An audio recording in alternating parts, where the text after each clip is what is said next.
안녕하십니까. 오늘 이승만과 한미동맹이라는 주제로 말씀드리게 된 이충근입니다.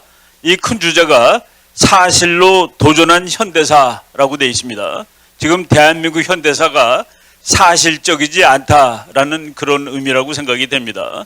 최근 그 여론조사를 보니까 우리 국민들이 이승만 대통령에 대해서 잘 모르는 것이 아니라 대통령이 존재했다는 사실도 모르는 것 같다는 그런 생각이 들었습니다. 이승만 대통령이 워낙 위대하신 분이니까 이승만 대통령, 대한민국을 부정하는 사람들이 이승만 대통령을 국민들한테 제대로 가르치지 않았습니다. 우리나라는 말이죠, 어느 나라보다도 국제 정치에 의해서 영향을 받는 사람들입니다. 영향을 받는 나라입니다. 그렇기 때문에 국제 정치적인 감각이 탁월하신 분이 이 나라를 건국해야 되고, 그리고 이 나라의 기초를 쌓아야 되는데, 바로 이승만 대통령이 대한민국이 나가야 할 이 전 세계 그 파도를 거쳐 나가는 나라입니다. 우리나라는 쉽게 얘기하면은 그 망망대해에 파도가 높습니다. 거기를 항해하는 작은 배라고 말할 수 있는데, 바로 이 작은 배를 올바르게 나갈 수 있는 그 길을 개척하신 분이 이승만 대통령이라고 얘기할 수 있고, 그 올바르게 나가는 방향 중에 하나가 한미동맹이라고 말할 수 있습니다. 그래서 오늘 이승만과 한미동맹이라는 주제로 말씀을 드리겠습니다. 여러분, 우리나라는 한번 망했던 나라입니다.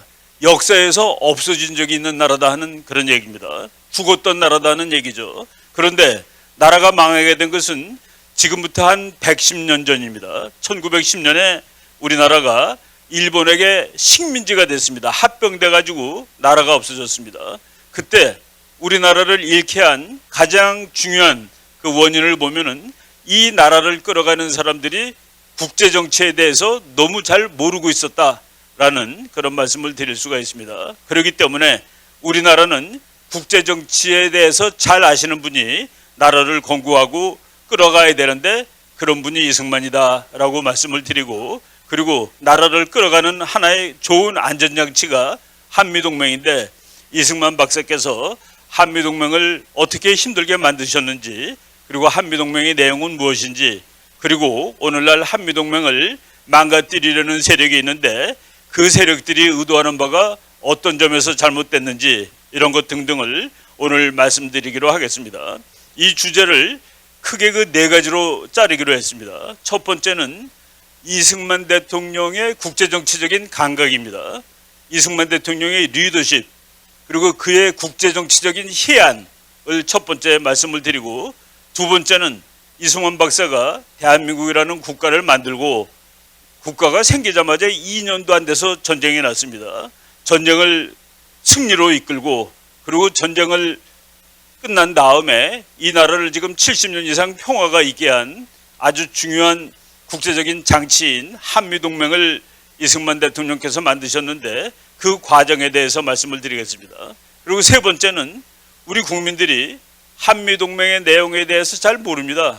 한미동맹이 A4로 이렇게 인쇄를 하면은 겨우 종이 한 장짜리에 불과한데, 그것을 읽어본 사람이 저는 우리나라 그 고위급 정치가 중에서도 몇 되지 않는다는 그런 생각이 들 정도로 우리 국민이 한미동맹의 내용에 대해서 잘 모르는데, 오늘 그 내용에 대해서 말씀을 드리겠습니다. 그리고 마지막으로 최근에 한미동맹을 파기하려는 세력들이 많이 있습니다. 이승만 대통령이 살아계신다면은 한미동맹을 파괴하는 세력들을 준엄하게 꾸짖을 것이라고 생각이 됩니다. 오늘 한미동맹을 파괴하려는 세력들의 그 문제점이 뭔지, 그들의 의도가 뭔지에 대해서 또 말씀을 드린 것으로 오늘 강의를 진행하도록 하겠습니다. 첫 번째, 이승만 대통령의 리더십, 그리고 그의 국제정치적인 해안입니다. 조선시대가 말이죠, 멸망할 때 언제든지 그 작은 나라, 큰 나라, 국제정치는 힘의 정치라고 얘기를 합니다. 우리나라는 뭐 옆에 있는 나라들에 비해서 조금 작은 편입니다. 지금 2021년에 대한민국은 세계에서 12번째 되는 막강한 나라가 되었습니다만은, 그럼에도 불구하고 우리나라 옆에 있는 나라들이 세계적인 강대국이기 때문에 상대적으로 약한 편이죠. 조선시대 때 물론 그랬습니다. 조선이 거의 끝나갈 무렵 여러분 우리나라 인구가 2천만 정도 됐습니다. 조선 말에 인구가 2천만인데 2천만을 지키기 위해서 군대가 어느 정도 필요한데 조선이 망할 때 군대가 8천 명밖에 없었다는 얘기 여러분들 아실 겁니다. 8천 명 가지고 나라를 도무지 지킬 수가 없는 것이죠. 그럴 때 외교라도 잘해가지고 안전한 국제 정치의 방도를 따라가야 되는데 그 당시에 조선이 의존했던 나라가 러시아입니다. 러시아인데 러시아는 그 당시 세계의 강대국들인 영국, 특히 영국 그리고 미국이 저 나라 아무래도 문제가 많을 것 같아. 러시아 저 나라를 막지 않으면 앞으로 세계가 어려울 거야. 라는 좀 이렇게 긍정적이지 못하고 부정적인 인식을 가지고 있던 나라가 부정적인 인식을 받고 있던 나라가 러시아입니다. 그런데 여러분들 다 아시다시피 우리나라 고종이 러시아의 국가 안보를 의존했죠. 러시아랑 친하게 지냈습니다. 그때 영국이 그리고 미국이 이게 조선이 러시아랑 친해지게 되면은 러시아의 세력이 한반도로 나가고 태평양으로 나가고 그래서 세계를 위험하게 할 것이다. 차라리 일본이 한반도를 가지게 하는 것이 더 낫겠다라고 해가지고 영국과 미국이 일본을 적극적으로 도와주고 러시아가 한반도를 점령하는 것보다는 차라리 일본이 점령하는 것이 낫겠다라는 생각으로 일본이 한국을 결국은 다 점령하는 세력이 되고 말았습니다. 그때 국제 정치가 어디로 가는지를 올바로 알고 계셨다면은 우리 고종께서 이런 이 참화를 피할 수도 있지 않았을까라는 생각이 듭니다. 나라를 뺏긴 다음에 참 우리 국민들이 전 세계 각지로 흩어졌습니다. 이승만 박사도 흩어진 사람 중에 한 분인데 이승만 박사가 젊었을 때부터 얼마나 국제 정치에 대해서 예민한 감각을 가지고 있었는지를 말씀드리겠습니다. 여러분들이 지금 잠깐 보는 이 책이 매국노 고종이라는 책인데 최근에 와서 우리나라가 멸망했을 때 우리나라의 국가를 이끌어가는 사람들이 국제 정치에 대해서 너무나도 무감각했다는 사실을 지금 후세 학자들이 이렇게 지적을 하고 있는 그런 책들이 최근에 많이 나오고 있는데 그 중에 제가 최근에 읽으면서 아주 감동을 받았던 책입니다. 매국노 고종이라는 책. 매국노로 이렇게 비하하는 것이 아니라 우리가 역사를 다시 알고 이런 일을 당하지 말자 하는 그런 충정에서 쓴 책이라고 저는 생각을 합니다. 윤치호 일기라는 책을 보면은 러일 전쟁, 러시아하고 일본하고 전쟁했죠. 제물포 앞바다에서 폭탄이 막 날아다닐 때 고종은 점쟁이들의 말을 믿고 궁궐 기둥 밑에다가 큰 솥을 묻었다. 이런 참 미신을 가지고서 나라를 지키겠다는 생각을 몰상식이라고 말씀드릴 수가 있습니다. 바로 이승만 박사가 1875년생이니까 우리나라가 망할 무렵에 한 20대 정도 된 사람입니다. 이승만 박사는 서구 문물을 받아들였을 뿐만 아니라 실제적으로 행동도 그렇게 한 사람입니다. 제가 얼마 전에 세브란스 병원을 갈 일이 있어서 갔더니만은 거기에 병원 기념관이 있는데 세브란스 병원을 만든 의사 중에 한 분이 에비슨 박사라는 분입니다. 미국의 의사인데 그분 집에 가서 이승만 박사가 그때 박사가 되기 훨씬 전이죠. 이 상투를 깎는 그 그림이 이렇게 그려져 있는 것을 보고서 몸소 현대화, 근대화를 실천한 분이구나라는 그런 생각을 하고 제가 사진을 이렇게 한번 찍어봤습니다. 이승만 박사가 29살 때 쓴 책입니다. 독립정신이라는 책인데 저는 저 책을 제가 유학을 갔다 와서 30대 중반이 넘었을 때 읽어봤습니다. 읽어보면서 저 책이 29살 때 썼다는 것을 알고서 제가 많이 좌절했습니다. 제가 29살 때 미국을 유학 갔는데 미국 가서 공부를 하고 온 내 자신이 나는 지금 이승만 박사께서 박사가 되기 훨씬 전에 29살 때 쓴 저런 책을 쓸 수 없다라는 생각을 가졌습니다.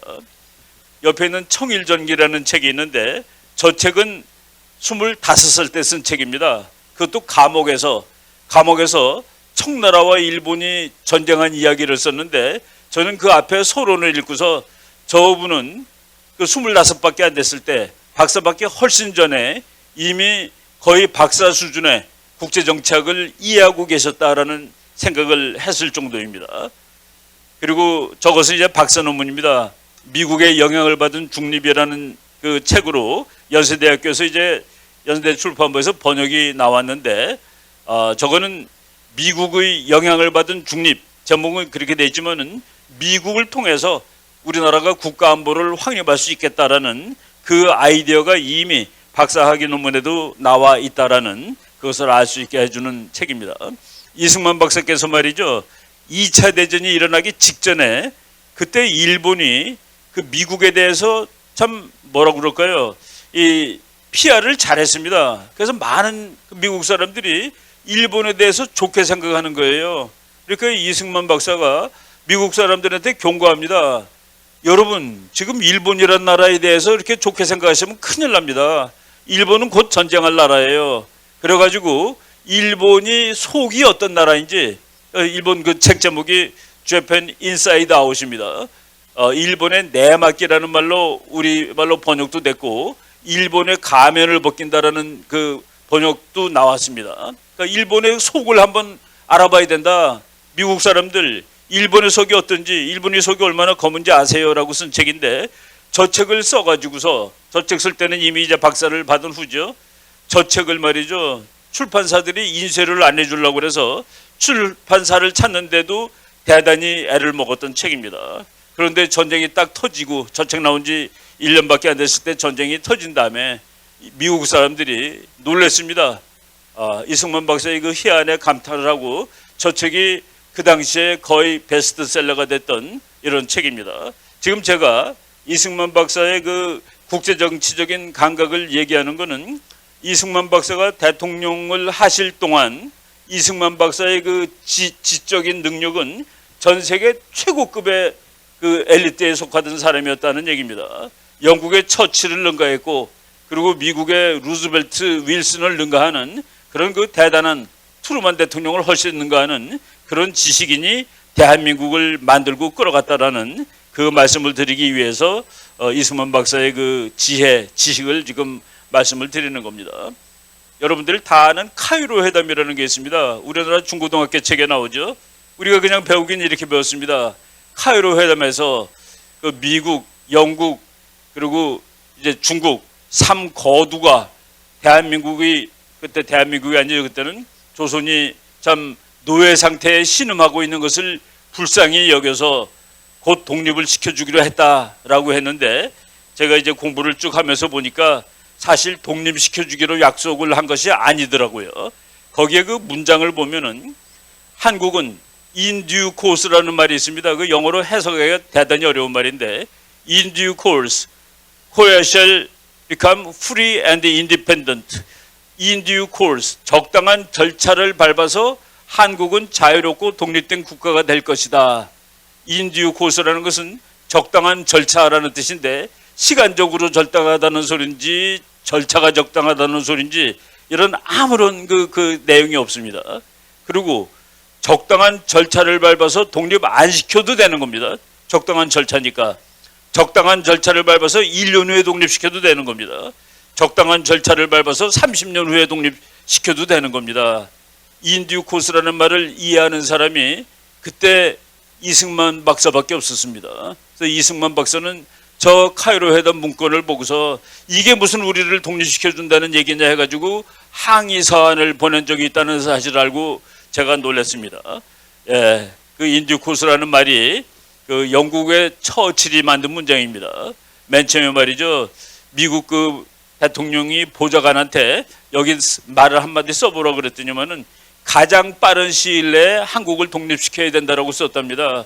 그랬더니 대통령이 무슨 가장 빠른 시일이냐, 한국이 빠른 시일에 독립할 수 있는 능력이 없어. 그래서 그걸 쭉 지우고서 적당한 때에, 근데 그것을 적당한 때에 그러면은 이게 문장이 독립 안 시켜준다는 뜻이 들어갈지 모르니까, 그리고 사실은 그때 일본 사람, 독일 사람들한테 애매모호하게 하기 위해서 처칠이 인듀 코스라는, 처칠은 노벨 문학상 받은 사람입니다.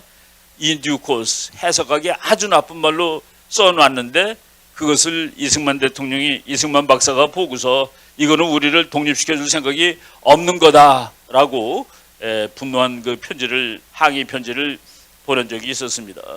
제가 그 어떤 출판사에서 아예 그 제목을 주고 책을 한 권 써달라고 그래서 한 8, 9년 전에 출간했던 책입니다. 미국에 당당했던 대한민국의 대통령들. 여러분, 우리나라 그 최근 역사에 보면은 이승만 대통령과 박정희 대통령을 미국의 가장 비굴하고 굴종적인 대통령처럼 묘사하는데, 미국이 너무나도 힘들어했던 대통령 두 명이 바로 이승만, 박정희입니다. 그리고 미국한테 너무나도 당당했고, 그리고 언제라도 미국을 활용했고 미국하고 친했고, 이런 대통령 둘이 이승만, 박정희인데 우리 국민들은 그걸 거꾸로 알고 있다는 겁니다. 이승만, 박정희가 미국의 주구라고 얘기하는 사람들이 있죠. 이승만 대통령은 미국이 하도 말을 안 들어가지고 심지어는 이승만 대통령을 제거하려는 그런 작전조차 있었을 정도입니다. 결국 미국이 실패하고 이승만 박사를 그냥 둘 수밖에 없었지만은, 이 정도로 이승만 박사는 미국이라는 나라를 잘 활용하고 대한민국이 나가야 할 방향을 올바로 이해하고 있었고, 그리고 대한민국의 안전을 위해서 미국이라는 나라를 꽉 붙들어주는 그런 나라였습니다. 제가 그 하지 중장이 그 1948년까지 점령군 사령관이었죠. 미군이 올 때는 점령군이 맞습니다. 왜? 그때 한국을 점령하러 온 것이 아닙니다. 미국은. 한국은 그때 일본의 식민지입니다. 일본의 일부입니다. 그래서 일본을 점령하러 미국이 왔죠. 그 한국에 있던 일본군의 항복을 받기 위해서 미군이 왔는데, 그때 그 사령관이 하지 중장인데, 하지 중장이 이승만 박사 때문에 엄청나게 애먹었습니다.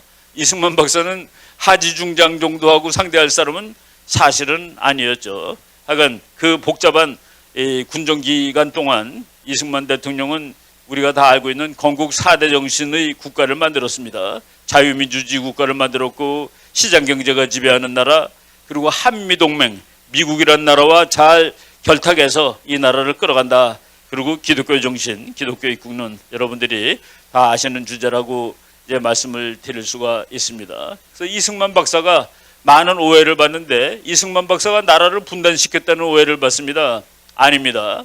이승만 박사는 지금 이 상황에서 이 나라가 통일된 국가로 건설된다는 것은 거의 불가능하다. 소련에 대해서 너무나도 잘 알고 있었죠.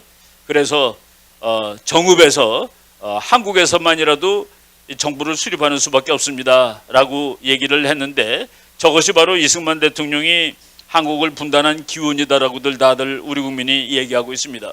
그렇지만은 이미 소련이 1945년 8월 15일 일본이 항복한 다음에 소련이 북한을 점령하고, 9월 20일입니다. 그러니까 일본이 항복한 지 딱 한 달밖에 안 됐을 때 소련이 북한에다가 공산국가를 건설하라는 지령을 내립니다. 그것이 나중에 소련이 망한 다음에 그 문건이 발견되는 것이죠. 그래서 이승만 박사는 이미 저런 내용까지도 그때 다 이해하고 있었다라는 사실을 지금 나중에 밝혀진 겁니다.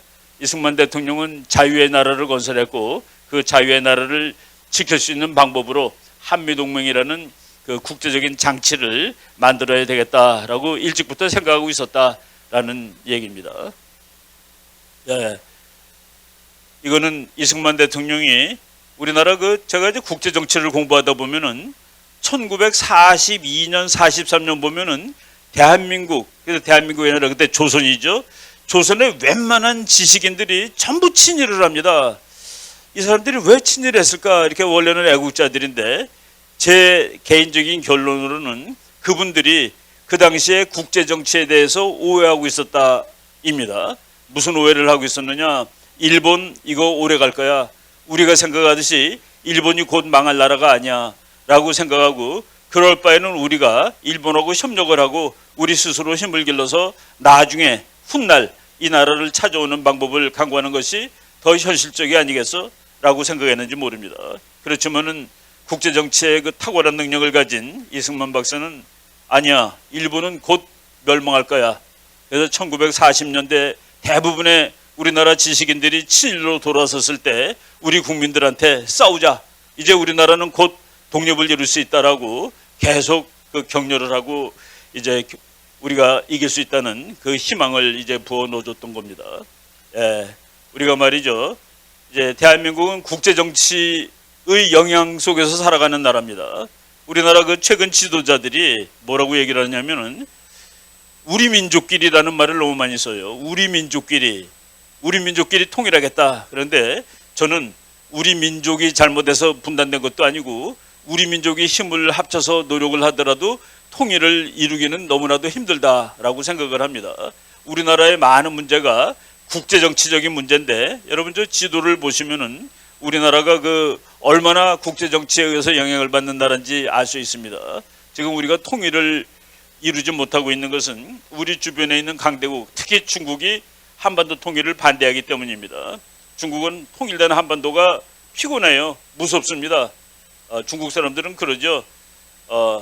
지금 대한민국하고 북한이 통일을 하게 되면은 대한민국 더하기 북한의 나라가 생기는 것이 아닙니다. 대한민국 곱하기 북한이라는 아주 강력한 나라가 생길 겁니다. 그래서 그런 나라가 바로 옆에 생기는 것이 너무 피곤해요. 그리고 생각이 다른 나라가 있다는 것도 별로 좋지 않고 중국이 통일을 반대하고 중국은 통일을 반대하는 것을 6.25를 통해서 직접 증명을 해보였죠. 한국군이 압록강까지 올라갔을 때 중공군 130만 명이 와서 자기네 말로는 북한을 살렸습니다. 우리 크게 보면은 대한민국의 통일을 막았다라는 얘기가 되는데 바로 이 문제를 해결할 수 있는 힘, 우리가 중국이라는 그 큰 힘을 누를 수 있는 힘은 역시 미국이라는 힘이다. 미국의 힘을 잘 활용해서 통일을 할 수 있을 거다라는 것을 보여주는 지도입니다. 최근에 그 미국 사람들이 한반도에 대해서 관심이 많아졌어요.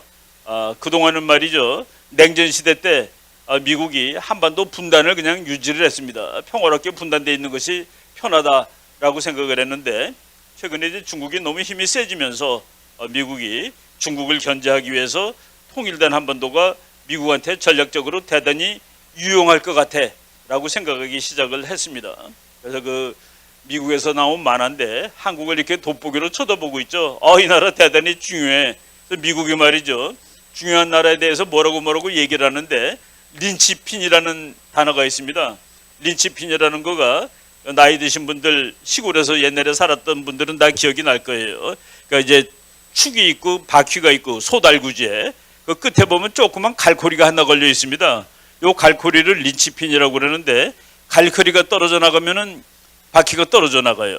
그래서 미국이 린치핀이라는 말을 쓰면서 중요하다고 표현하는 나라가 세계에 두 나라가 있는데 그게 한국하고 인도입니다. 인도 엄청나게 큰 나라죠. 인도를 통해서 중국을 견제할 수 있다라는 그런 의미인데 한국도 마찬가지다. 그래서 우리가 그 오늘날에도 미국이라는 나라가 우리의 통일 문제, 우리의 통일은 우리가 가장 꿈에도 원하는 것입니다. 그것을 협력적으로 도와서 해줄 수 있는 나라가 미국이라는 사실을 지금 다시 깨닫는 것이죠. 우리 그 유명한 정치학자 독일에서 교수하시는 분, 그 박성조 박사님이라는 분이 이렇게 얘기를 한 적이 있습니다. 독일이 통일됐을 때 독일 통일된 이유를 물어본다면 난 세 가지로 대답하겠다. 1. 미국이 도와줘서. 2. 독일이 돈이 많아서. 3. 독일 사람들이 단결해서. 그 중에서 제일 중요한 것은 미국이 도와줬다는 사실이다. 독일이 돈 많고 힘세도 통일 못합니다. 미국이 도와주지 않으면. 우리나라도 똑같다. 우리나라도 똑같다. 특히 미국의 도움 없으면 한반도 통일은 절대 불가능하다. 여러분 그 정치학자들이 절대라는 말 잘 안 씁니다. 근데 저거는 절대적으로 맞는 얘기예요. 우리나라 많은 사람들이 미국 때문에 통일이 안 돼. 아닙니다. 어느 날 통일이 된다면 그것은 미국 때문에 됐다라고 말해야 맞는다. 바로 미국이라는 나라랑 엮여놓은 장치가 한미동맹인데 그것을 이미 정말 70년 전에 이승만 대통령께서 다 아시고 그 작업을 하셨다라는 말을 이제 우리가 지금 드린 겁니다. 이제 넘어가겠습니다. 이승만, 그런데 이 동맹이라는 것이 저절로 생기는 거냐? 아닙니다. 저절로 생기지 않습니다. 정말 각고의 노력을 해야 됩니다. 우리나라 그 외교부에서 말이죠. 대한민국 외교사 해가지고 몇 년마다 이렇게 나와요. 근데 거기 보면은 이승만 대통령이 미국과 동맹 관계를 체결한 것은 거의 외교의 신, 같은 아주 그 기가 막힌 그 거의 신이에요, 신. 보통 사람이 못하는 것을 한 겁니다. 한번 생각을 해보세요.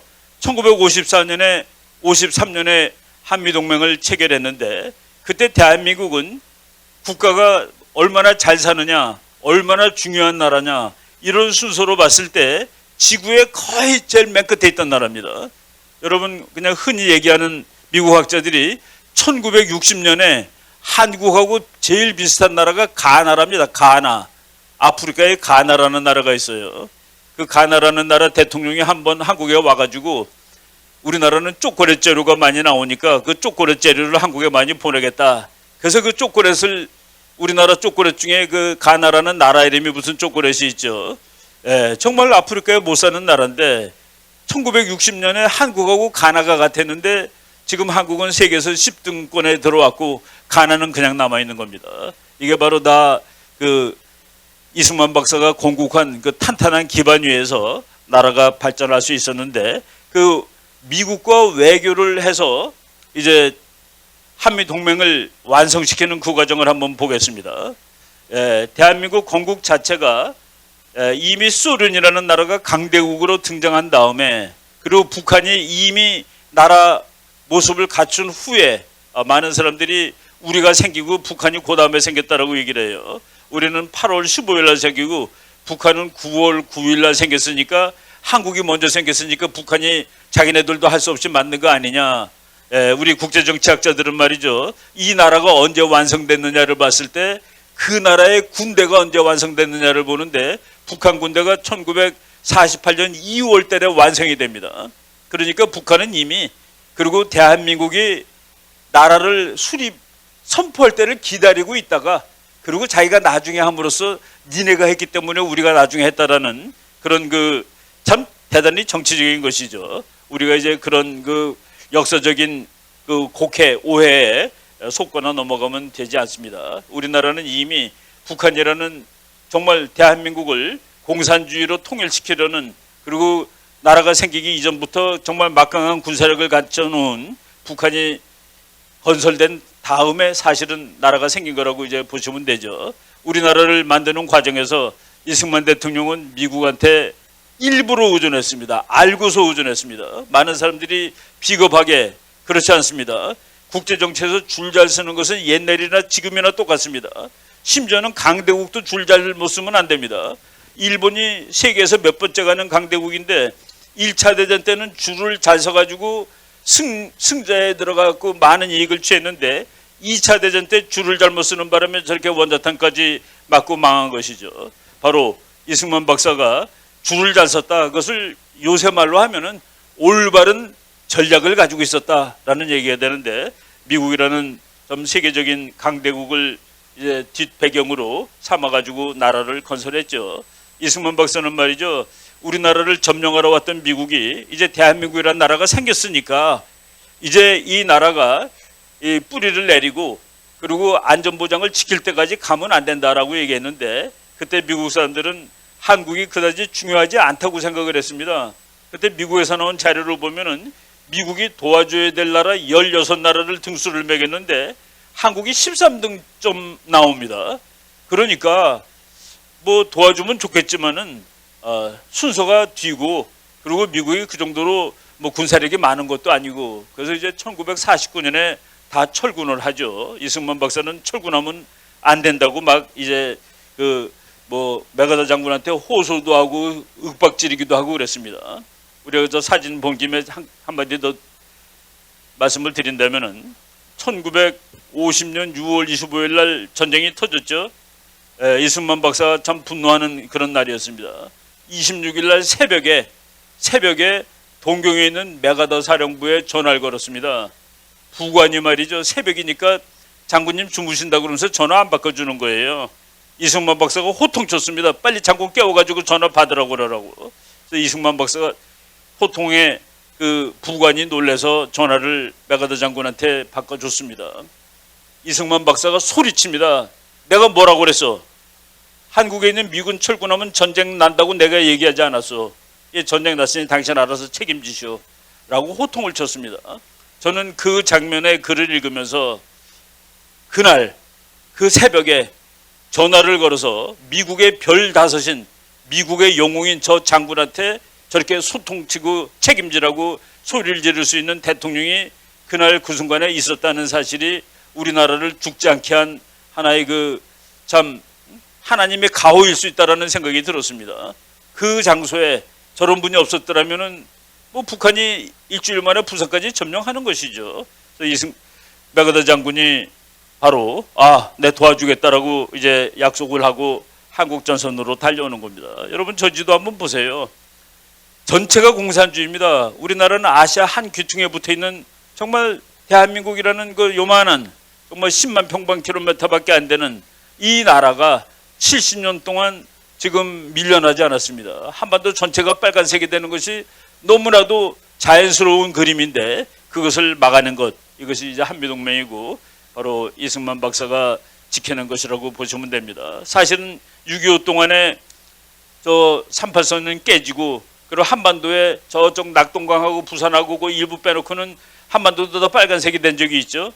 지금 그것을 이제 지금 우리가 다시 회복을 해가지고 오늘날까지 오고 있는 것입니다. 이렇게 그 우리한테는 지극히 불리한 그런 국제정치 상황이었는데 이것을 지금까지 그래도 우리가 자유민주주의를 지탱할 수 있게 해준 안전장치 중 하나가 이제 한미동맹이다. 한미동맹 탄생에 대해서 최근에도 좋은 얘기들이 많이 나오는데 저런 책들 보면은 정말 이승만 박사가 고생을 해서 만들어 놓은 안전장치구나.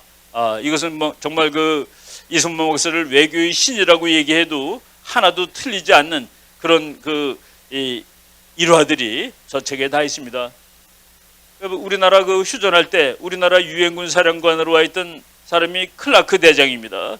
클라크 대장이 한국 전쟁을 한 사람인데 그 사람이 미국 국방부에다가 한국하고 방위조약 맺는 것을 나는 반대합니다 라고 얘기를 합니다. 왜? 이 나라 별로 중요하지 않고 미국이 이거 지키려면 정말로 힘듭니다 라는 그런 얘기죠. 그거를 미국이 코를 꿰가지고서 미국이 사인하게 만든 그 과정을 뭐 우리가 저거 하나만 얘기하더라도 며칠 밤을 새도 다 얘기하기 어려울 겁니다. 북한이 전쟁을 일으켜가지고 그 조금 남은 파란색 자유국가 자유진영의 마지막 그 최전선을 빨간색으로 바꾸려고 얘기를 했던 것이죠. 최근에 그 뭐 프란체스카 여사가 쓴 아까 제가 말한 그 1950년 6월 26일 새벽에 동경에 전화가 와서 호통쳤다는 얘기를 제가 저 책을 통해서 이제 왔던 기억이 납니다. 이런 책들.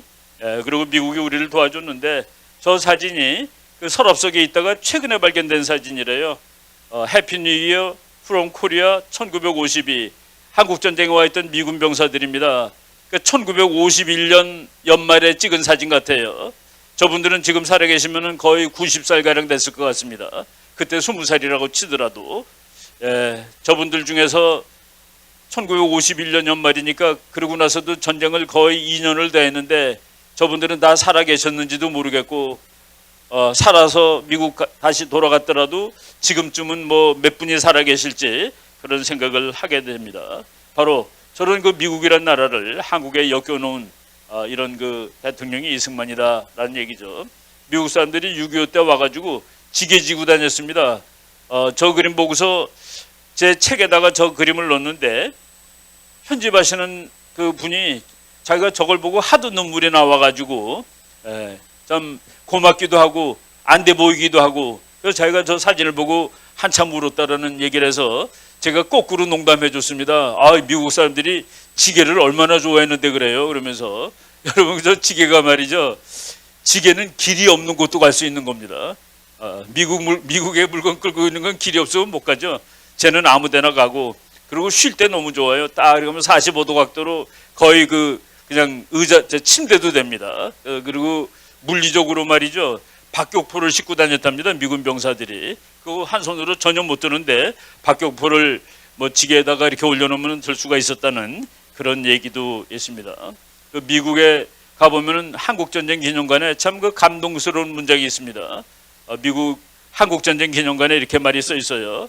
알지도 못했던 나라, 만난 적도 없는 사람들을 지켜주자는 국가의 부름에 응한 미국의 아들, 딸들에게 미국은 경의를 표하는 바입니다. 예.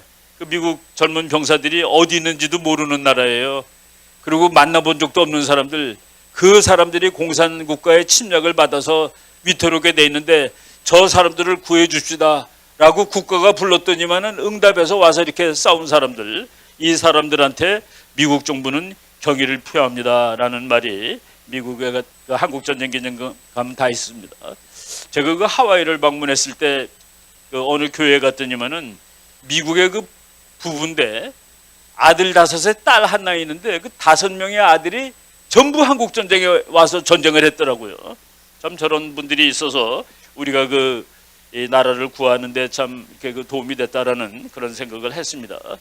예, 지금 그런데 미국이 한국 전쟁하는 도중에 38선까지 간다면은 더 이상 안 올라가는 거예요. 통일을 시킬 생각은 안 하는 겁니다. 이승만 박사가 38선을 먼저 넘었습니다. 한국군이 먼저 넘었어요. 한국군이 넘은 다음에 미군이 따라 넘어갔고, 그런데 미국은 끝까지 통일을 할 생각은 안 하고 어떻게 해서라도 휴전하고 싶은 마음이 있었습니다. 그래서 이승만 대통령은 절대로 이 전쟁은 통일까지 가야 된다. 휴전은 안 된다. 그러면서 이승만 박사가 전략을 생각해낸 것이죠. 그렇지만 미국이란 나라는 그때 이제 냉전 초기인데 또다시 세계대전을 일으키는 그런 위협을 감수하지는 않을 것이다. 소련하고 싸움 이런 걸 안 할 것이다. 그 대신에 우리가 휴전에 동의하는 대신에 한미 방위조약이라는 것을 얻어내야 되겠다. 한미 동맹이라는 것을 얻어서 휴전이 되더라도 이 나라의 안전을 탄탄하게 지켜야 되겠다. 그래서 그 과정에 이승만 박사하고 미국이 막 줄다리기를 하는 겁니다. 이승만 박사는 싸우겠다 그러고 미국은 휴전하자 그러고, 그래서 방공포로 석방 같은 이건 뭐 정말 결정적인 사건이죠.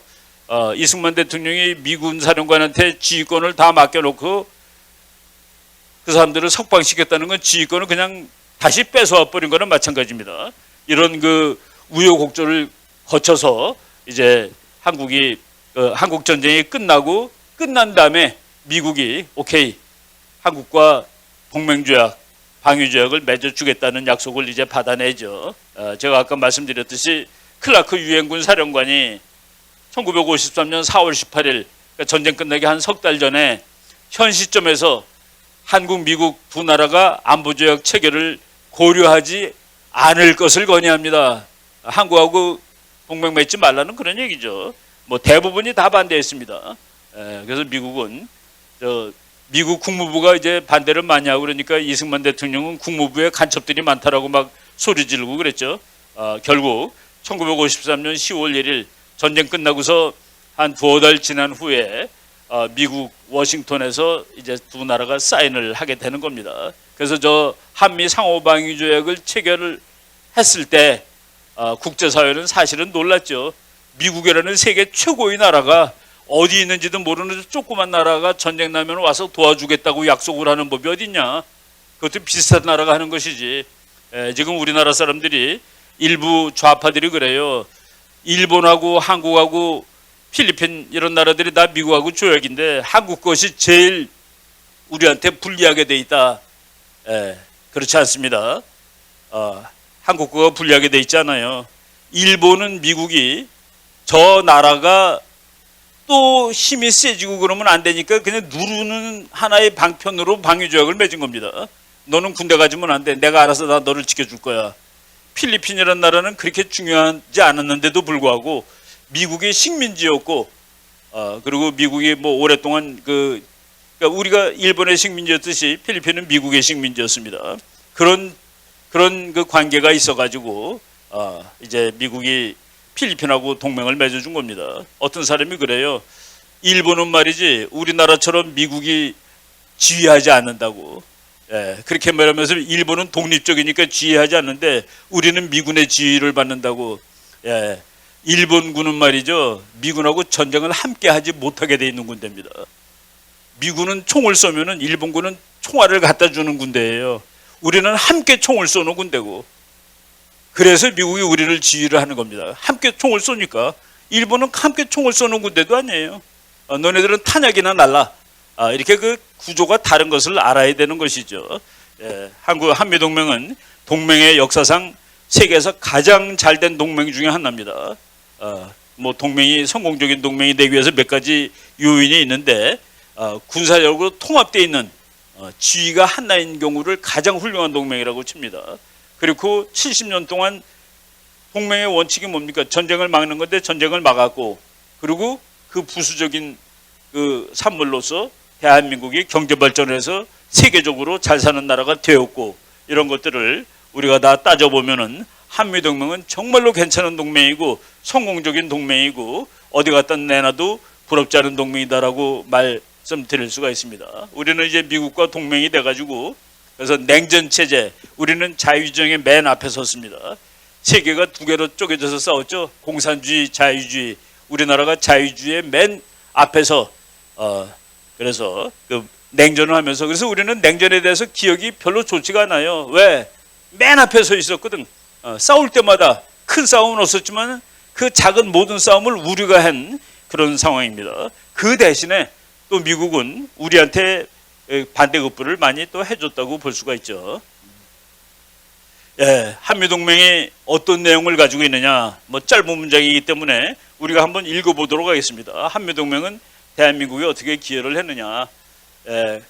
한미동맹 그 본문이, 여러분 그 제가 국제조약집이라는 그 뭐 우리 공부하는 사람들이 한 권씩 다 가지고 있습니다. 보면은 한미동맹은 한 페이지예요. 한 페이지. 한 페이지짜리 이 종이 한 장 가지고 70년 동안 한국에서 전쟁을 막은 겁니다. 근데 저 종이만 가지고 된 것은 아니고 저 종이에 써 있는 그 문항이 6개입니다. 6개 중에서 네 번째 문항이 이제 미국과 한국은 동맹국이 됐기 때문에 미국은 육군, 해군, 공군을 한국 땅에다가 배치시키고 한국은 그것을 배치하라고 허락한다라는 문장이 나오는데, 그것 때문에 지금까지 우리가 한국에서 전쟁이 안 나고 평화가 유지되고 있는 그런 얘기입니다. 아주 그 한 장밖에 안 되는 아주 짧은 문서인데 그거를 보겠습니다. 한미동맹은 적용 범위가 어디냐? 우리나라 사람들이 말이야, 미국이 왜 자꾸 우리 보고 중국하고 싸우자 그래서 참 골치 아파 죽겠어? 왜 이라크에서 싸우는데 한국 보고 오라고 그래? 뭐 이런 식으로 얘기를 합니다. 미국이 자꾸 한국을 끌어내려고 그런다 이거죠. 이라크하고 싸우는데 한국 오라고 그럴 때는 우리가 안 가도 됩니다. 왜냐하면 한미동맹의 범위가 태평양 지역으로 되어 있습니다. 태평양 지역. 그러니까 한반도가 아니에요. 북한만이 아닙니다. 그러니까 태평양 지역에서 문제가 생길 때 미국과 한국은 협력한다. 그러니까 중국이 포함되는 겁니다. 아마도 대만도 포함되는 겁니다. 이 법적으로. 태평양 지역이라는 말이 여러 번 나옵니다. 그래서 이제 태평양 지역에서 미국과 한국이 안보 위협에 공동으로 대처한다라고 되어 있습니다. 그리고 뭐 2조, 3조 저것만 읽어보면은 옛날 말이라서 그런지 이것만 가지고서 이렇게 나라를 막을 수 있겠나 하는 그런 생각이 많이 들어요. 전쟁 나면은 두 나라는 서로 협력한다. 협력해서 어떻게 싸울지를 뭐 논의한다. 뭐 이렇게 되어 있습니다. 근데 이제 우리가 그 당시에 그 이승만 박사라든가 이런 사람들이 그 문장이 너무나 애매모호하다. 나토식으로 바꿔주세요라고 그랬습니다. 나토는 그 유럽에 있는 방위조약이죠.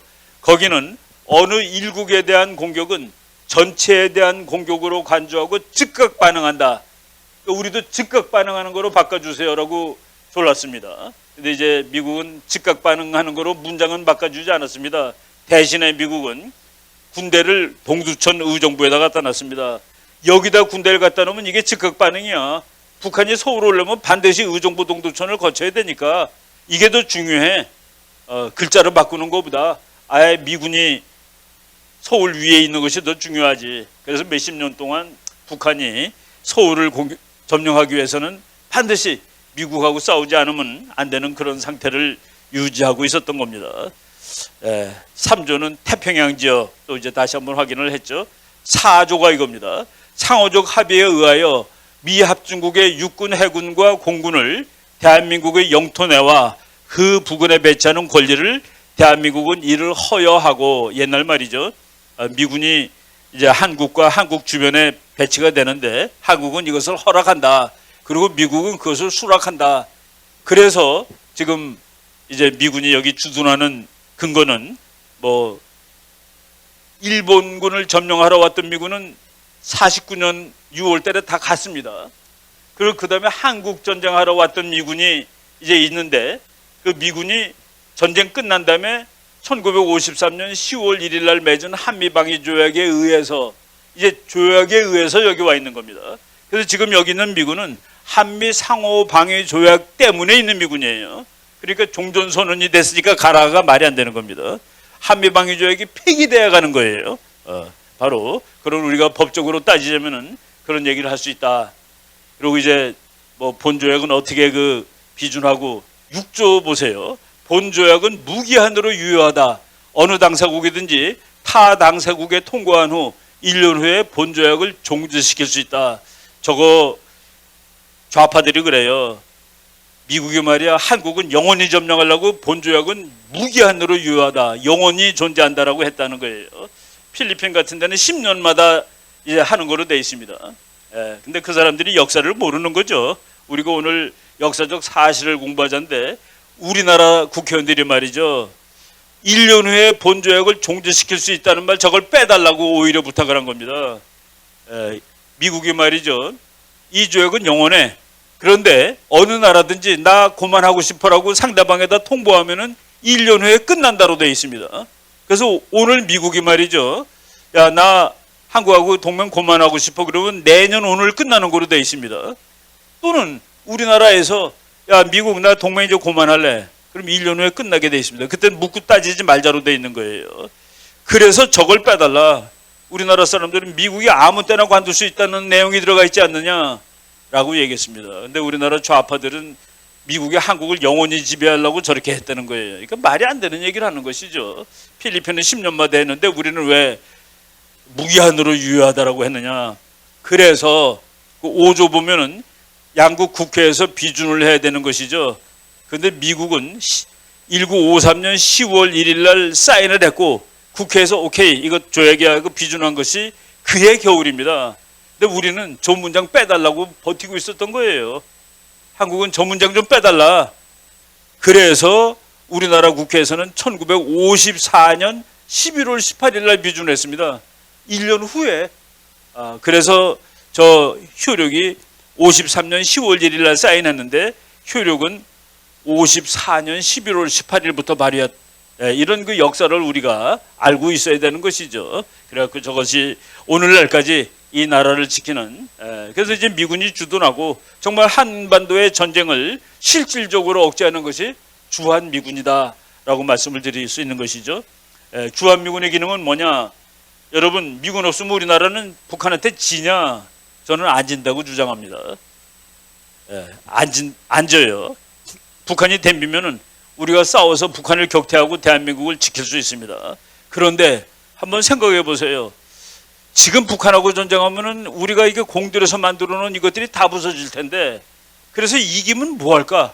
그래서 오늘날은 말이죠, 전쟁에서 이기는 것이 중요한 것이 아니라 전쟁을 아예 나지 못하게 하는 것이 더 중요합니다. 원천적으로 전쟁이 일어나지 않아야 되겠다. 그래서 옛날에는 방위, 국토 방위, 방위하면 돼. 방위는 공격했을 때 내가 격퇴해서 이기는 게 방위입니다. 그런데 요새는 아예 오질 마라. 오질 마라. 그건 전쟁 억지죠. 억지를 하는데 바로 주한미군이 그 기능을 담당하고 있다는 얘기입니다. 미군이 3만 명이 물론 힘이 막강하지만은 그것만 가지고 전쟁을 막을 수는 없어요. 그런데 전쟁 나면은 여기 있는 미군이 북한한테 막 탱크에 찢기고 포에 맞아서 죽고 그러면은 본토에 있는 몇십만 미군이 안 오겠습니까? 지금 현재 계획으로는 약 70만 명의 미군이 오는 거로 되어 있습니다. 그러니까 북한이 아예 공격할 엄두를 못 내는 겁니다. 디터런스라고 그래요. 그걸 디터런스.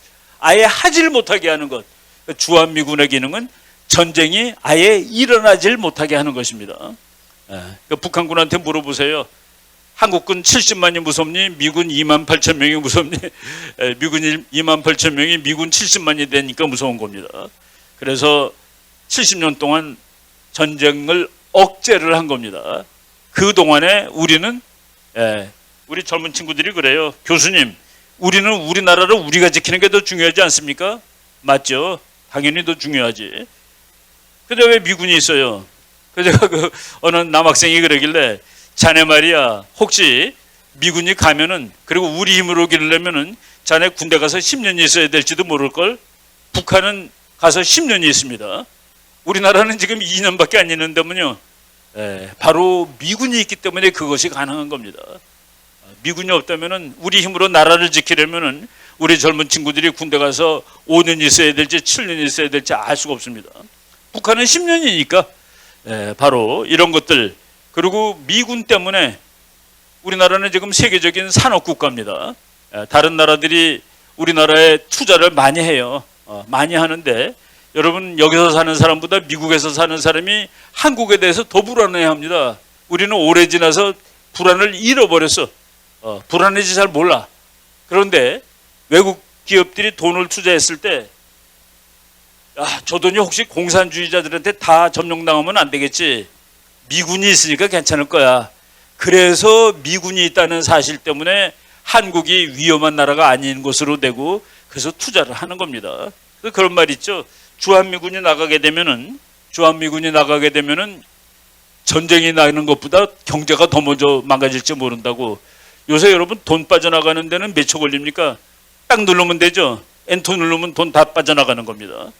그래서 주한미군의 기능이 한반도의 전쟁을 억제하는 기능, 그리고 한국 경제의 그 안전판 노릇을 하는 기능, 이런 것들을 하고 있다. 저 사진 또 봅니다. 이승만 박사가 미국을 붙들어두기 위해서 미군이 전쟁하러 왔을 때 그랬습니다. 메가더 장군, 당신이 한국군을 지휘하시오. 뭡니까? 미군이 한국군 70만, 그때 이제 한국군 100만 집시다 다 해서 이 100만 대군을 당신이 지휘해. 그래서 이 전쟁을 꼭 승리로 이끌어줘. 그 편지를 보냈을 때 메가더 장군이 귀화의 용맹스러운 대한민국 군대를 지휘하게 된 것은 영광입니다. 나는 이 전쟁을 반드시 승리로 이끌어 드리겠습니다. 라고 얘기를 했습니다. 그래서 작전 통제권, 요새 그런 말 있죠. 왜 전쟁 나오면 미군이 지휘를 하느냐고. 우리가 해야지. 그 이승만 박사가 준 거라고. 이승만 박사는 미국의 코를 꿰기 위해서 준 겁니다. 그러면 이승만 박사가 그걸 주고서 쩔쩔매느냐? 쩔쩔매지 않았어요. 부산에서부터 이제 한국군 미군이 밀고 올라옵니다. 그래가지고서 38선에 저쪽 강릉이 있는데 한국군이 먼저 도달했어요. 이승만 박사가 그 강릉에 있는 38선에 도달한 한국군 장군 정일곤 장군입니다. 정일곤 장군한테 전화 걸었어요. 장군 지금 뭐 하고 있는 거요? 38선에 도달했습니다. 아니 도달했으면은 넘어가야지. 각하께서 메가더 장군한테 작전 지휘권을 맡기셨기 때문에 메가더 장군이 넘으라고 그래야지 넘을 수 있습니다.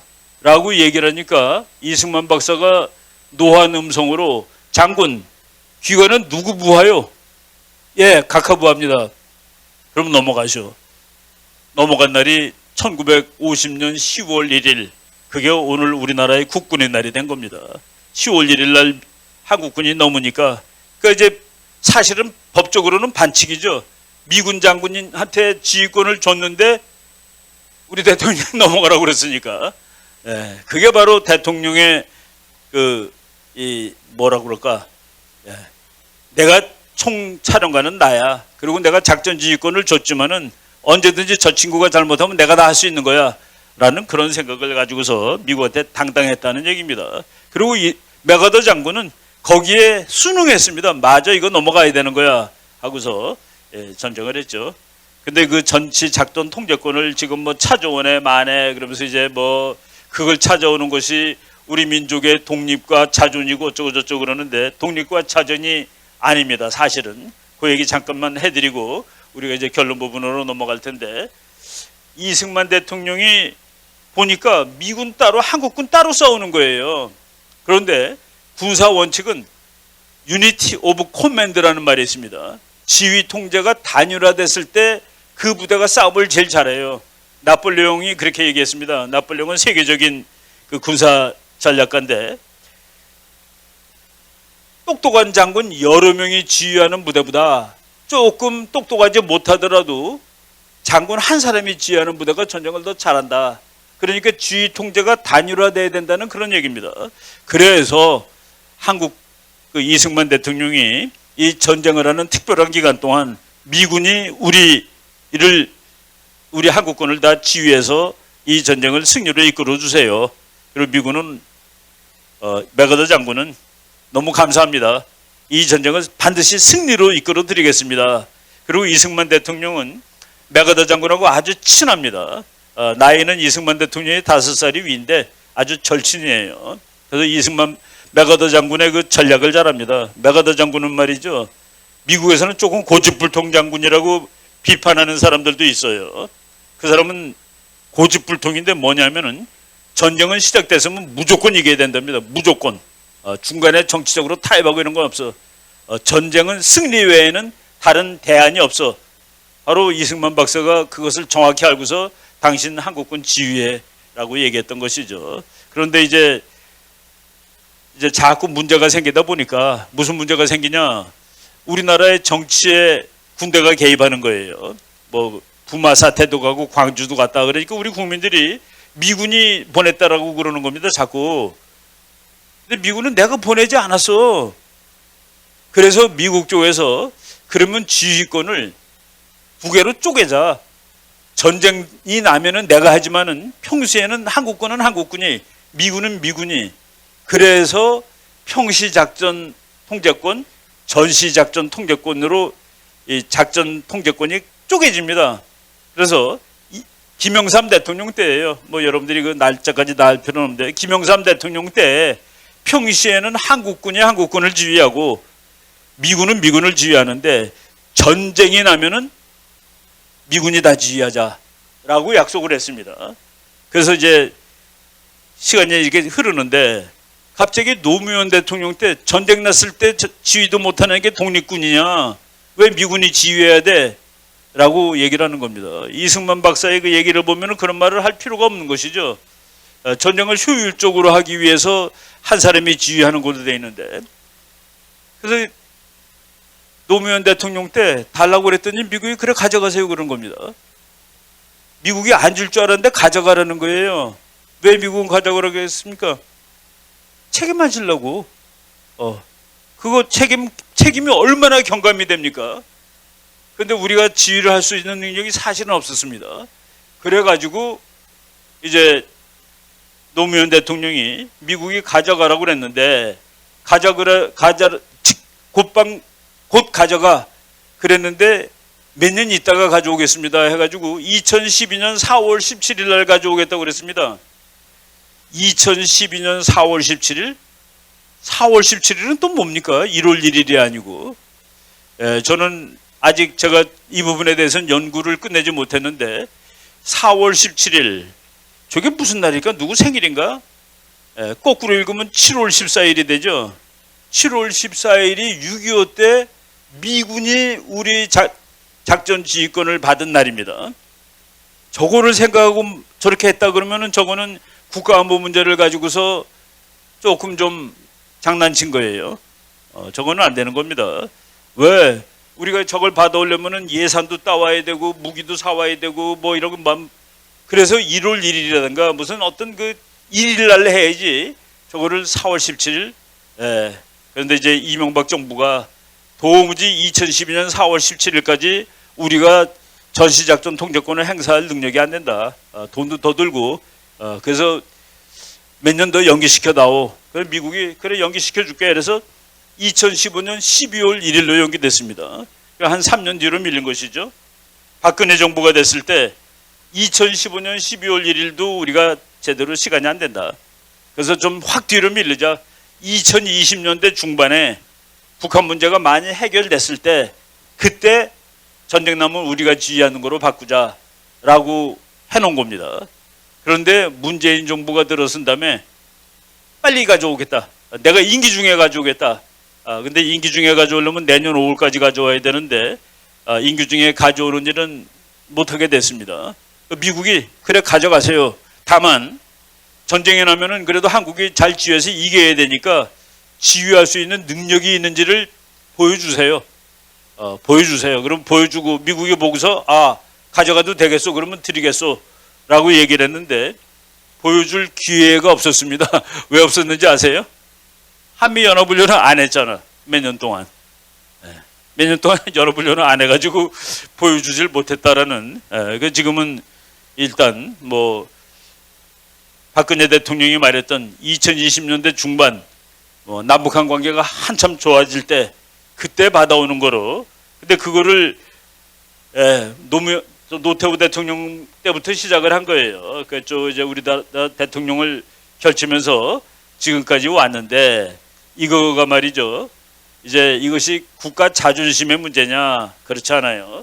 여러분 전시라는 말이 뭔지를 잘 아셔야 되는데 전쟁이 나면은 미군이 지휘한다라고 되어 있습니다. 미군이 지휘한다.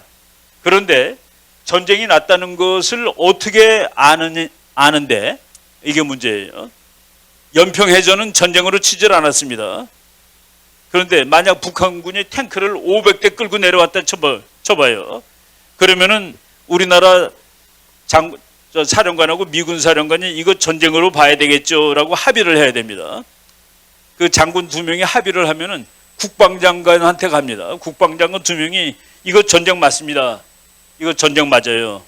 그러면 그것이 대통령한테 또 올라갑니다. 두 나라 대통령이 이거 전쟁 맞습니다라고 하면은 전시예요. 그리고 그러면은 미군이 지휘하는 겁니다.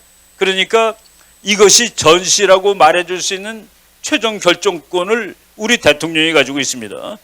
이거 전시 아니에요. 우리가 할 수 있어요. 그러면은 미군이 지휘하지 않는 거예요. 그러니까 이거는 하나의 과정의 문제지 무슨 뭐 독립군이냐 뭐 자존의 문제냐 자주의 문제냐가 아니다는 그 얘기입니다.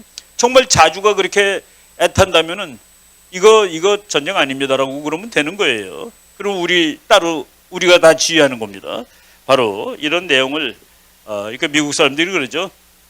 전시작전 통제권, 평시작전 통제권 이게 전쟁이 났다고 자동으로 전시가 되는 것이 아니라 한국 대통령이 전시에 합의를 해줘야지 전시가 되고 그래야지 미군이 지휘하게 되는 것이다 라고 이제 얘기를 하고 있는 것이죠.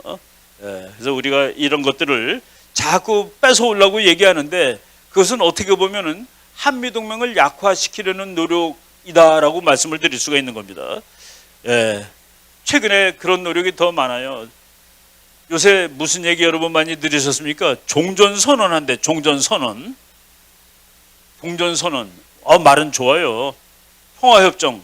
말 좋죠. 평화협정 안 되는데 그걸 누가 반대합니까? 전쟁을 끝내자는데 누가 반대해요? 그런데 국제정치는 현실이 더 중요하다는 얘기입니다.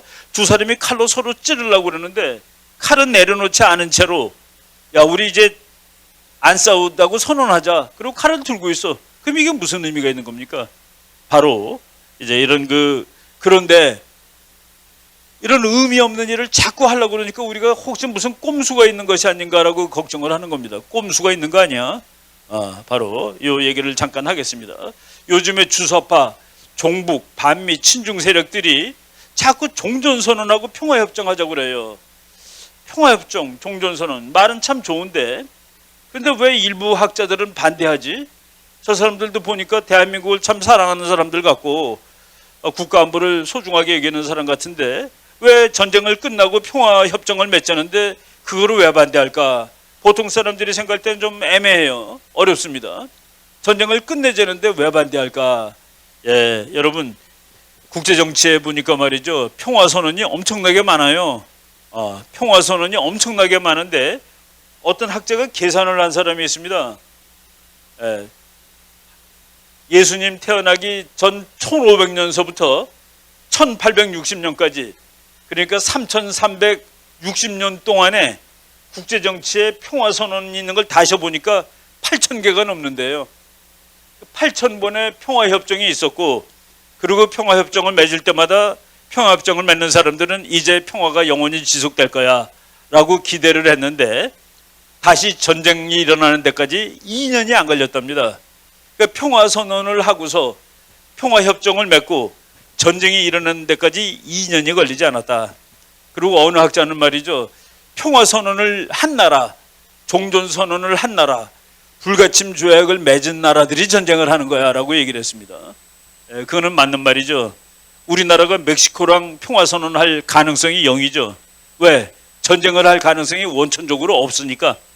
우리가 전쟁을 할지도 모를 나라들하고 사인을 하는데 보통 시간 벌기입니다. 시간 벌기. 그 둘 중에 하나는 시간 벌기예요.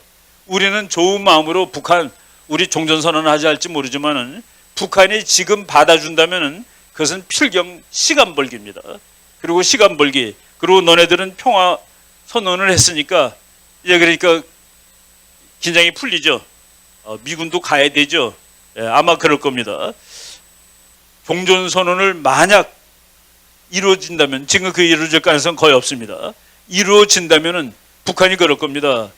야, 한국에 유엔군 사령부 있는데 그 유엔군 사령부는 6.25 때문에 만든 건데 이제 6.25라는 전쟁이 이제 끝나지 않았냐. 지금까지는 휴전이니까 유엔군 사령부가 있었지만은 이제는 종전이 됐으니까 유엔군 사령부 가야 되는 거 아니야? 라고 얘기할 수 있습니다. 유엔군 사령부는 그래서 좀 힘들어요. 저는 유엔군 사령부는 전쟁 종전 선언을 하게 되면 해체될 가능성이 있다고 봅니다. 유엔군 사령부는 사실은 그렇게 뭐 중요한 역할을 하지는 않아요. 왜냐하면은 한미연합사가 다 하니까 한미연합사가 중요한 기능을 다 합니다. 미리 알고서 박정희 대통령 때 유엔군 사령부만 가지고서는 북한을 막을 수 없을지도 몰라. 그러니까 더 확실한 장치는 한미연합사령부라는 걸 만들어서 이거로 막아야 돼. 그래서 한미연합사를 만들었고 유엔군 사령부는 그냥 옆에 있습니다. 그런데 유엔군 사령부가 언제 좋냐? 이제 조금 있다가 북한 무너질 거예요. 저는 그렇다고 봅니다. 그러면은 질서를 잡으러 군대가 들어가야 되는데 거기 미군이 들어가거나 한국군이 들어가면은 국제사회에서 시비 걸 수가 있습니다. 근데 유엔 깃발을 들고 유엔군이 들어가면은 문제가 없어요. 그래서 통일의 시기가 다가왔을 때 유엔이 있다는 게 얼마나 좋은가라는 그 생각을 할 수가 있는데 바로 종전선언을 하게 되면은 북한이 유엔군 사령부 해체라고 요구할 겁니다. 이미 그 얘기 하고 있죠. 북한의 그 유엔 대사라든가 그 간부들이 유엔군 사령부를 해체라는 말을 벌써 막 떠들고 있습니다. 한국이 종전선언을 하자고 그러니까. 그런데 미국은 순서가 틀렸다. 우리 대통령은 그래요. 종전선언을 하면 북한이 핵을 내려놓지 않겠냐. 미국은 핵을 내려놓으면 종전선언을 할 수 있는 것이지. 그러니까 실제와 이상과 현실, 이상과 현실입니다. 우리는 너무 이상적이에요. 이상이 너무 심하다 보니까 환상이 됩니다. 환상은 없는 거야. 있지 않은 겁니다. 전쟁은 나쁜 거야라고 그럼 누가 모릅니까? 예, 여러분 전쟁은 나쁜 거야라는 선언 역사적으로 있습니다. 1928년에 켈로그는 미국의 외무장관입니다. 브리앙이라는 사람은 프랑스의 외무장관인데 그 두 사람이 선언을 했습니다. 이 세상의 모든 전쟁은 다 불법이야. 1928년에. 그리고 많은 나라들이 그래 맞아. 전쟁은 불법이지.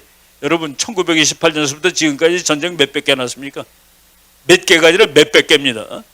그래 이 몇백 개가 다 불법이라서 그래서 못 막는 거예요. 그거는 주한미군, 한미동맹, 대한민국 국군 이거로 평화를 지키는 것이지 야 우리 평화합시다 해서 평화를 지켜지지 않습니다. 저 그림 여러분들이 한국군하고 미군하고 훈련하는 그림인데 미군이 한국군을 그렇게 좋아한대요. 그렇게 좋아한답니다. 이제 뭐 우리가 강의 거의 끝나가면서 제가 제 개인적인 경험 한마디 말씀드리고 강의를 끝날 텐데 제가 미국 유학 가가지고 이제 첫 시간에 아주 일찍 학교를 갔습니다. 1시간 전에 갔어요. 왜? 내가 마음을 다짐하느라고 이제 내가 열심히 공부해가지고 빠른 시일 내에 공부 마치고 돌아가야지 하고서 그래서 수업 시간에 가서 1시간 전에 갔는데 한 녀석이 와 있더라고요. 미국 사람 백인이 와 있어요. 그래서 내가 뭐 좀 멋쓰게 가지고 서로 마주보고 앉았는데 보니까 머리를 빡빡 깎았더라고요. 백인인데. 그래서 군인같이 생겼습니다. 그랬더니 그 친구가 나 군인 맞아요 그러더라고. 자기 군인이래요. 미국 해병대 소령이랍니다. 그래서 내가 그러냐 나는 한국에서 그러면서 나보고 너는 어디서 왔냐 그래서 나는 한국에서 왔지. 그랬더니 그 미군 소령이 엄지척하면서 락 머린 넘버 원 그러더라고요. 내가 락 머린 넘버 원을 못 알아들어가지고 What is 락 머린? 락 머린이 뭔데? 라고 얘기했더니 리퍼블릭 오브 코리아 머린 넘버 원. 그러니까 대한민국 해병대 1등 이러는 거예요. 그래서 내가 한국 사람이라고 그러는구나 그랬더니 아니래요. 그 사람이 아주 재밌는 얘기를 해주더라고요. 뛰는 속도가 미군하고 같은 해병대는 한국 해병대밖에 없다는 겁니다. 그러니까 악바리로 뛰는 거죠, 한국 해병대는. 그래서 미군이 한국을 그렇게 좋아하고, 그래서 지금 미국 사람들은 뭐 무슨 파티 할 때마다 같이 갑시다는 한국말로 해요. 같이 갑시다 그러는 겁니다. 한미동맹을 잘 유지하고 그러면 통일할 수 있어요. 지금 통일을 적극적으로 반대하는 나라들은 많은데 적극적으로 찬성하는 나라는 사실 없습니다. 그럼에도 불구하고 한국의 통일을 전략적으로 지지하고 도와줄 수 있는 나라가 미국입니다. 통일을 하게 되고 대한민국 강대국 되고, 강대국 된 다음에도 미국과 우리가 동맹을 유지할 경우에 한국은 세계 정말 5등 안에 들어가는 강대국이 될 수 있습니다. 바로 그와 같은 안전장치를 이미 70년 전에 다 구상하시고 만든 그 이승만 대통령에 대해서 우리가 공부를 열심히 해야 됩니다. 올바른 역사를 알아야 됩니다. 사실로 도전한 현대사, 이 프로그램이 우리나라 지금 너무 현대사가 왜곡돼 있고, 어느 나라가 자기 역사를 이렇게 나쁜 역사라고 얘기하는, 사실 나빠도 좋다라고 얘기하는 게 국가들이 보통 하는 일 아니겠습니까? 이런 것들을 우리가 이제 고쳐 나가야 됩니다. 여러분 경청해 주셔서 감사합니다. 여기까지 강의를 마치도록 하겠습니다. 여러분 감사합니다.